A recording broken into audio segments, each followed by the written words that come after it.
Ikasampung Kabanata.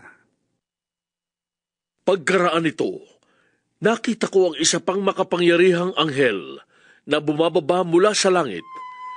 Siya'y nababalot ng ulap at may bahaghari sa kanyang ulunan. Nagniningning na parang araw ang kanyang mukha at parang mga haliging apoy ang kanyang mga binti. May tangan siyang isang maliit na kasulatang nakabukas. Itinuntong niya sa dagat ang kanyang kanang paa at sa lupa naman ang kaliwa. Sumigaw siya at ang kanyang tinig ay parang atungal ng leon. Tinugon siya ng dagundong ng 7 kulog. Nang matapos ang dagundong ay isusulat ko sana ang aking nasaksihan. Ngunit narinig ko mula sa langit ang isang tinig na nagsabi, "Ilihim mo ang sinabi ng 7 kulog. Huwag mo nang isulat."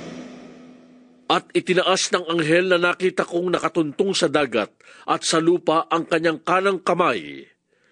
At nanumpa sa ngalan ng Diyos na nabubuhay magpakailanman at lumikha ng langit, lupa, dagat at ang lahat ng naroroon. Sinabi ng anghel, "Hindi na magtatagal. Sa araw na hipan ng 7 anghel ang kanyang trompeta, isasagawa na ng Diyos ang lihim niyang plano, gaya ng ipinahayag niya sa mga propeta na kanyang mga lingkod." Pagkatapos ay kinausap akong muli ng tinig na narinig kong nagsasalita mula sa langit. "Lumapit ka sa anghel na nakatuntong sa dagat at sa lupa, at kunin mo ang hawak niyang kasulatang nakabukas." Nilapitan ko nga ang anghel at hiningi ang kasulatan. Sinabi niya sa akin, "Kunin mo ito at kainin. Mapait yan sa sikmura, ngunit sa bibig mo'y kasing tamis ng pulot-pukyutan." Inabot ko nga at kinain ang maliit na kasulatan.